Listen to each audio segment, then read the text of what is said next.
Picture yourself watching a team give a presentation about an experiment they ran. Like, close your eyes and think about it. Okay. All right, come back to me. This video will give you the knowledge you need to be comfortable as a reviewer and be able to add a lot of value. I'll cover typical graphical results, and then I'll move on to statistical results. All right? Awesome.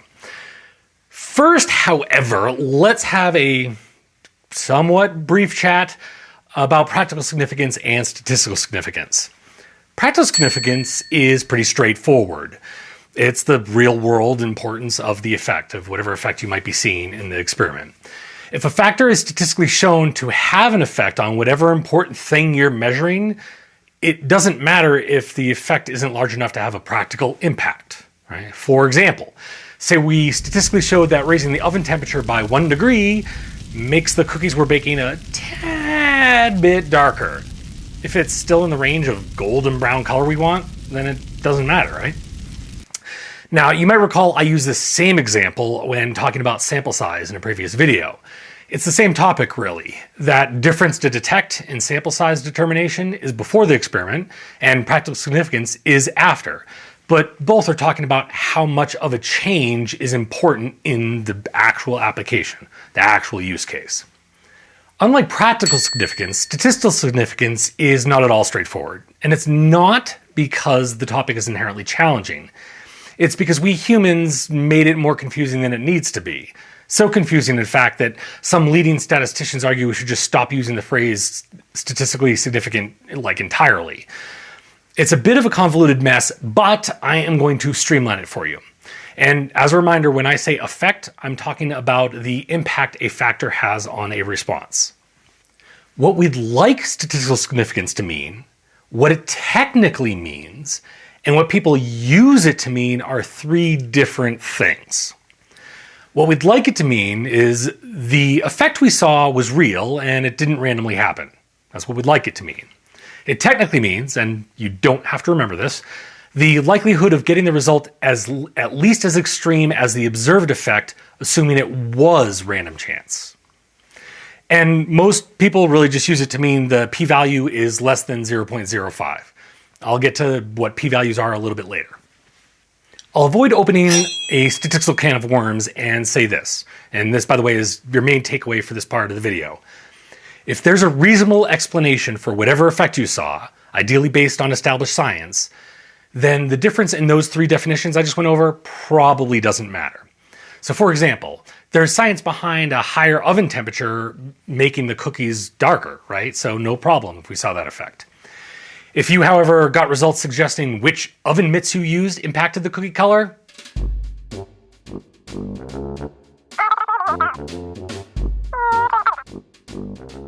call in a statistician to parse the different meanings of statistical significance. Alrighty, on to the graphical results. The biggest players here are the effects plots. Effects plots are strictly about the practical effect, so don't get caught in the trap of making a statistical inference from them. In fact, as a consumer of a presentation, right, you're in that room being given a presentation, the only effects plots you should be shown are of factors that the statistical analysis said were likely impactful. There are two types of effects plots, main effects plots and the interaction plots. The main effects plots look like this. Now, it's just a line that shows the amplitude of the effect of the factor on the response. So the oven temp had that amount of an effect on the cookie darkness. It's very important to look at the scale on the vertical axis. If you don't compare it to the vertical axis, the line doesn't mean anything and can be misleading. It's a simple but a straightforward plot, and it's really helpful. Also, the main effects plot is not saying that it's a linear relationship. So why the straight line? Because it's a very easy way to visualize multiple factors. Check this out. You can see here that the oven temp has a larger effect than the bake time for those two ranges that we use for those two factors. So effects plots aren't graphing mathematical functions, they're just displaying the amplitude of the effect that was seen in the experiment. If you ever see an effects plot that looks like this, that has a symbol in the middle of the low and the high factors, that symbol is what's called a center point. It means that the team collected some data with all the factors set right in the middle of their ranges. Center points answer a singular, one question for the entire experiment. And that question is, are all the factors linear? And there's just a single yes/no answer to that question. Again, for the entire experiment, not for each factor. If the center point is close to the lines, it suggests there isn't curvature. If the center point isn't close to the lines, it's far away, like in this plot, it suggests at least one of the factors have curvature, but you don't know which factor or factors just from the center points. It could be any of the factors. Let's move on to interaction plots.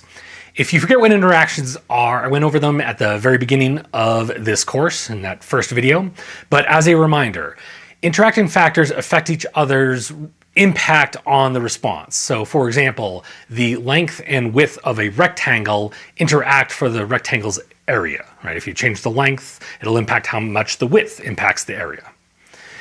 Interaction plots are very similar to main effects plots. They just break up the data across the two factors, right? So if the statistical analysis found an interaction, then the interaction plot can indicate how strong the interaction is, right? Again, practical significance. So here's an interaction plot. What you're looking at here is how parallel the lines are, or really you're looking at how not parallel the lines are. The more out of parallel the lines are, the stronger the interaction. These two lines are very parallel, almost perfectly so, as if I just made up some graphs without any real data behind them. Anyway, this is the kind of graph you see when there isn't an interaction, a graph with two parallel lines. Here's a graph that shows a relatively weak interaction. The lines aren't parallel, but they aren't that far out of parallel either. And remember, when we're using effects plots, we're doing it to just understand the practical significance. We shouldn't look at these to judge whether the effect is real or not. The statistical analysis should have told us that, before we're even looking at these graphs. Now, this graph shows a strong interaction. And just like with the main effects plots, the actual practical strength of the interaction is what's important. And you need to look at the vertical axis for that. So those are the effects plots, and they aren't very complex, but they can be misleading if you don't know what I just went over. And actually, those are all the graphs I'm going to cover here. The main effects plots really are the lion's share of DOE results, and the other graphs used for DOEs are ones that you're probably already accustomed to or are pretty easy to interpret. The exception is box plots, but I really hope you don't see those in a presentation. They're just not good for presentations. In the lesson, there's a link to a video I made on YouTube about box plots. It describes my issue with them, but you don't need to watch them for this course. It's completely optional.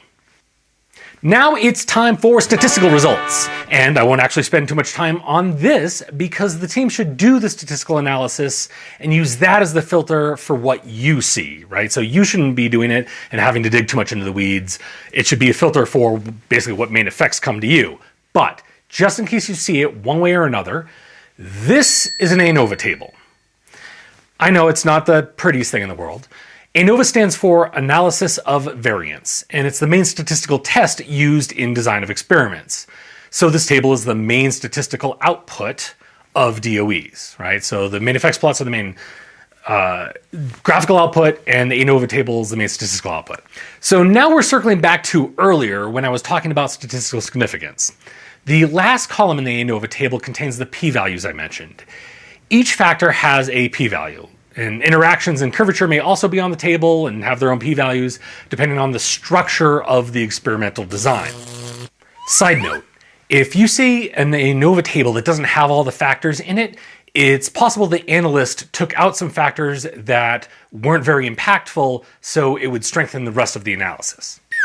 The lower the p-value, the more likely the factor was truly impactful on the response. And in this context, when someone says statistically significant, they're likely just saying the p-value is below 0.05. But remember, don't automatically translate that to the effect is real. Instead, you want to synthesize what established science says along with how low the p-value actually is. So see that p-value is 0.001 and the physics is clear.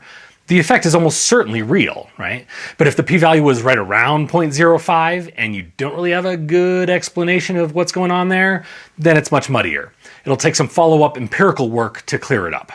And again, it would be great for your organization to be mature enough in experimentation that you don't need to see the details of the statistical analysis as a reviewer.